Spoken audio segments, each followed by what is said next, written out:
Baik, Assalamualaikum warahmatullahi wabarakatuh. Selamat pagi, salam sejahtera buat kita semua. Bagaimana kabar Anda hari ini? Masih kemudian tertekan dengan teror-teror yang kemudian menimpa Anda setiap harinya? Baik, saran saya, abaikan itu semua, kembali menata hidup baru Anda semua, baru kemudian kita selesaikan permasalahan itu satu persatu. Ingat, jangan gali lubang tutup lubang, kemudian kita selesaikan satu per satu dan stop berhutang. Baik, Bapak Ibu sekalian, pada kesempatan kali ini saya akan berbagi terkait dengan beberapa informasi yang berkaitan dengan aspek-aspek hukum ketika kita berurusan dengan kegiatan pinjam meminjam baik secara langsung maupun melalui aplikasi pinjaman online. Bapak Ibu sekalian, banyak sekali dari kita yang kurang memahami atau bahkan belum memahami sama sekali terkait dengan aspek-aspek hukum terkait dengan kegiatan kita dalam praktek pinjam meminjam baik itu secara langsung ataupun melalui aplikasi pinjaman online. Saya kasih contoh, salah satunya adalah melalui kemudian status yang ada di akun Facebook ini. Saya ambil status ini dari salah satu grup di Facebook. Brother, mau nanya ini, sampai detik ini ada nggak dari awal adanya pinjol sampai sekarang ada berita nasabah tidak bisa bayar online, kemudian kena hukum penjara? Untuk menjawab itu semua, saudara-saudaraku sekalian, alangkah baiknya mari kita belajar bersama-sama. Pertama, yang Anda persiapkan tentu saja handphone Anda. Kalaupun kemudian handphone Anda digunakan untuk menonton video ini, Anda bisa siapkan terlebih dahulu pulpen Anda dan kertas kosong. Karena kita kemudian akan berusaha untuk memahami setiap konstruksi hukum ketika Anda melakukan kegiatan pinjam meminjam. Sering kita mendengar atau sering kita kemudian mengetahui atau ada orang yang berbicara, pinjam meminjam itu masuk dalam aspek perdata dan tidak mungkin kemudian bisa dipidana. Nah, argumentasi itu dasarnya dari mana? Dasar aturannya Bapak Ibu sekalian bisa melihat di Undang-Undang Republik Indonesia, Undang-Undang Nomor 39 Tahun 1999 tentang Hak Asasi Manusia. Bapak Ibu sekalian bisa kemudian melihat langsung di pasal 19-nya. Langsung kita lihat di pasal 19-nya, kita scroll ke bawah, nanti kita akan baca sama-sama. Baik, kita lihat di pasal 19-nya, yang lebih khusus ada di ayat ke-2. Apa bunyinya? Kita baca sama-sama bahwa tidak seorang pun atas putusan pengadilan boleh dipidana penjara atau kurungan berdasarkan atas alasan ketidakmampuan untuk memenuhi suatu kewajiban dalam perjanjian utang piutang. Ini bunyi pasal dan ayatnya. Dasar dari undang-undang tersebut kemudian menyebabkan setiap orang yang memiliki perikatan pinjam meminjam itu tidak bisa dipidana dalam bentuk apapun. Sehingga Bapak Ibu sekalian tenang saja, selama Bapak Ibu sekalian benar bahwa Bapak Ibu sekalian tidak akan terkena aspek pidananya. Lalu bagaimana apabila ada ancaman dari debt collector melalui pesan WA-nya yang kemudian mengatakan bahwa kemudian Anda akan dilaporkan ke kepolisian? Nah, tentu saja dilaporkan ke kepolisian dalam hal ini adalah dipidanakan. Kita sudah tahu kemudian pada awalnya bahwa perdata tidak mungkin bisa dipidanakan, bahwa pinjam meminjam tidak mungkin bisa dipidanakan.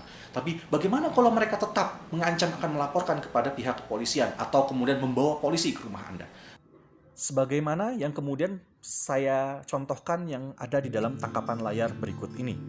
Sebutkan, saya tutup namanya, kemudian disebutkan di sini, atau datanya akan diproses dan dilaporkan ke Polda Jawa Timur. Apabila Bapak Ibu sekalian mendapatkan teror seperti itu atau ancaman seperti itu, lalu apa yang harus Bapak Ibu lakukan?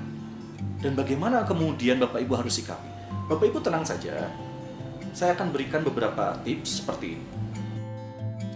Bapak Ibu tinggal kemudian membuka Peraturan Pemerintah Republik Indonesia Nomor 2 Tahun 2003 tentang Peraturan Disiplin Anggota Kepolisian Negara Republik Indonesia. Lalu Bapak Ibu kemudian tinggal scroll ke bawah, nanti kita lihat sama-sama dan kita akan baca bersama-sama. Bapak Ibu lihat pasal 5-nya. Pasal 5-nya nanti kita akan lihat di sana, kita baca sama-sama. Dalam rangka memelihara kehidupan bernegara dan bermasyarakat, anggota Kepolisian Negara Republik Indonesia dilarang. Langsung kita lihat yang poin haknya Bapak Ibu sekalian. Apa poin haknya? Yaitu menjadi penagih piutang dan atau menjadi pelindung orang yang punya hutang. Itu diatur di dalam pasal 5 huruf H-nya. Jadi masalah hutang piutang itu bukan masalah petugas kepolisian. Malah kemudian ketika mereka berusaha untuk masuk dalam ranah ini, mereka kemudian akan bisa dikenai sanksi disiplin berdasarkan peraturan pemerintah ini. Nah, kecuali mereka memang berniat untuk melakukan mediasi atau kemudian ditunjuk sebagai pihak yang melakukan mediasi oleh pengadilan. Itu yang kemudian bisa Bapak Ibu lakukan atau sikapi. Dari dua aturan ini sebenarnya sudah jelas bahwa kemudian posisi kita dalam melakukan perikatan pinjam meminjam itu seluruhnya praktis adalah kemudian posisi perdata, bukan posisi pidana. Sehingga kemudian tidak boleh kemudian ada pasal pidana apapun yang dijatuhkan kepada orang-orang yang meminjam uang atau kemudian berhutang, baik itu secara langsung maupun melalui aplikasi. Pertanyaan selanjutnya adalah, bisakah kemudian karena kita gagal bayar atau telat bayar dalam salah satu aplikasi pinjaman online untuk kemudian dimeja hijaukan dan kemudian digugat secara perdata di pengadilan? Jawabannya bisa. Kenapa? Karena tadi bahwa pinjam meminjam adalah kasus perdata, sehingga kemudian setiap kasus perdata kemudian bisa diajukan gugatannya di pengadilan. Hanya saja, saudara sekalian, mari kita analisa apakah para penyedia aplikasi pinjaman online tersebut akan kemudian benar-benar mengajukan gugatan perdata ke pengadilan. Ini akan kita analisa lebih jauh, sehingga kemudian Bapak Ibu sekalian bisa memahami secara utuh konstruksi hukum dan bagaimana kemudian menyikapi ancaman-ancaman dari debt collector seperti tadi. Bapak Ibu sekalian, untuk memahami proses gugatan perdata, ada satu adagium dalam dunia hukum yang perlu Bapak Ibu ketahui. Bapak Ibu sekalian, untuk memahami proses gugatan perdata, ada satu adagium dalam dunia hukum yang perlu Bapak Ibu ketahui. Ada yang istilahnya actor sequitur forum rei. Actor sequitur forum rei. Apa itu actor sequitur forum rei? Actor sequitur forum rei artinya adalah gugatan harus dimasukkan di tempat tinggal tergugat beralamat atau berada atau tinggal. Jadi gugatan itu harus kemudian dimasukkan di pengadilan negeri di mana kemudian si tergugat itu tinggal. Contoh kasus, si A meminjam uang kepada aplikasi pinjaman online yang ilegal tentu saja atau yang legal. Si A ini kemudian dia tinggal di salah satu wilayah di Jawa Timur, misalnya kita ambil contoh di Malang. Sementara kantor pinjaman online itu adanya di Jakarta. Nah, untuk melakukan proses gugatan, maka pinjol yang berkantor di Jakarta ini harus mengajukan gugatan di Malang, di mana nasabah tersebut tinggal. Itu yang disebut dengan actor sequitur forum rei. Nah, ini dasarnya dari mana? Dasarnya dari Bapak Ibu bisa pegang handphonenya, dari Herzit Inslag Reglement, yaitu Reglement Indonesia yang diperbaharui. Dalam reglement ini atau dalam HIR ini diatur beberapa hal, diantara sebagai hal-hal melakukan tugas kepolisian dan juga bagaimana gugatan perdata dilakukan. Bagaimana caranya? Kita scroll ke bawah, kita cari pasal 118 Bapak Ibu sekalian. Kita cari pasal 118. Apa bunyi dari pasal 118? Kita lihat di ayat ke-1-nya bahwa gugatan perdata yang pada tingkat pertama masuk kekuasaan pengadilan negeri harus dimasukkan dengan surat permintaan atau surat gugatan yang ditandatangani oleh penggugat atau wakilnya menurut pasal 123 kepada ketua pengadilan negeri di daerah hukum siapa tergugat bertempat diam atau tinggal, atau jika tidak diketahui tempat diamnya, di tempat tinggal yang sebetulnya. Nah, ini dasarnya. Jadi tinggal kemudian Bapak Ibu sekalian bisa melihat bahwa mereka menggugat harus di tempat tinggal tergugat. Jadi ketika KTP kita sudah disampaikan dan sudah jelas bahwa alamat kita berada di mana, mereka ketika mengajukan gugatan harus menggugat di pengadilan negeri di mana kita tinggal. Pertanyaannya, berapa rupiah hutang pinjol Anda? Berapa rupiah hutang pinjol Anda? Kemudian dibandingkan dengan kos ketika dia pertama kali mengajukan tuntutan ke kota Anda. Ini juga perlu Anda pertimbangkan. Sehingga kemudian rasanya kalau menurut saya sangat tidak mungkin mereka akan mengajukan gugatan karena kos untuk mengajukan gugatannya lebih besar daripada kemudian aspek gugatan yang berusaha dia gugat. Kalaupun ternyata benar mereka melakukan gugatan, mari kita lihat lagi, analisa lagi. Mereka masukkan gugatan di pengadilan negeri di mana kita tinggal, mari kita lihat. Ketika akan melakukan sidang gugatan atau sidang perdata, ada berapa kemudian konsekuensi yang harus mereka terima atau harus mereka lakukan? Pertama adalah kita lihat dari tahapan-tahapan sidang perdata. Tahapan sidang perdata setidaknya secara ringkas bisa dirangkum menjadi 4 bagian.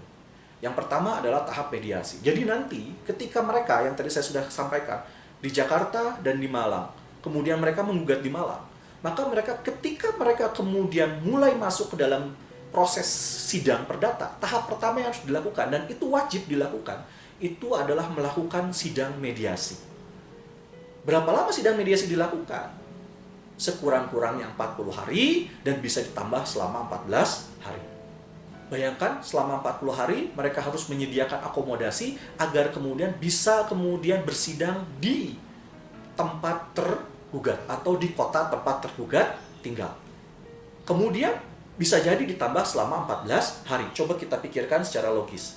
Berapa kemudian total cost yang mereka harus sediakan ketika mengajukan gugatan hanya untuk di sidang mediasi saja dibandingkan dengan posita atau tuntutan perdata yang mereka ajukan. Kalau misalnya kemudian kita hanya meminjam kurang lebih sekitar misalnya 1 juta sampai 2 juta, tentu ini tidak sebanding dengan cost yang mereka keluarkan. Nah, pada saat sidang mediasi, ketika si tergugat kemudian menunjukkan itikat baik, si tergugat mengatakan, "Siap Pak Hakim, saya kemudian akan bersedia membayar cicilan hutang saya, tapi saya bersedia membayarnya dengan cara dicicil," sudah selesai permasalahan di sana. Tapi kalau kemudian sampai tidak ada titik temu di sana dan langsung dimasukkan ke dalam sidang-sidang berikutnya, maka prosesnya pun akan menjadi lebih lama lagi. Di situ kemudian ada sidang pembacaan gugatan, baik itu duplik, replik dan lain sebagainya. Kemudian pemeriksaan bukti-bukti, kemudian pengambilan kesimpulan, kemudian baru pengambilan putusan. Berapa lama kemudian mereka harus menyediakan akomodasi agar kemudian mereka mau atau mereka bisa bersidang di dalam sidang perdata. Sementara pokok gugatan mereka tidak sebanding dengan biaya sidangnya. Dia melihat kondisi seperti ini, tidak ada pilihan buat mereka. Pilihan mereka cuma satu, menekan para debitur, mengintimidasi para debitur, mengancam para debitur, melakukan sebar data para debitur, melakukan pencemaran nama baik para debitur, agar apa? Agar debitur bisa membayar kepada mereka. Terakhir dari saya, jangan takut. Dari segi kekuatan hukum, kita masih tetap kuat. Insya Allah, pelan-pelan kita selesaikan satu persatu. Tunjukkan itikat baik kita, kita harus tunjukkan itikat baik kita. Kenapa? Karena hutang piutang tetap menjadi tanggung jawab kita pribadi dan komitmen kita pribadi. Data saya secara pribadi sudah disebar, tapi saya tidak peduli. Saya tetap akan menunjukkan itikat baik saya tetap akan bayar. Ketika ada saudara-saudara saya yang benar-benar beralasan sebar data sampai dengan lunas, bagi saya pribadi itu tidak jadi masalah karena masing-masing orang punya sikap yang berbeda terkait dengan penyelesaian masalah seperti ini. Cuma kuncinya nomor 1, dan ini harus menjadi kesepakatan kita bersama. 1, berhenti gali lubang tutup lubang. 2, kalau ingin dibayar, selesaikan satu persatu, jangan sekaligus. 3, jangan panik, jangan kalut, kemudian hadapi dengan tenang. Demikian dari saya, semoga bermanfaat. Billahi taufik walhidayah. Assalamualaikum warahmatullahi wabarakatuh.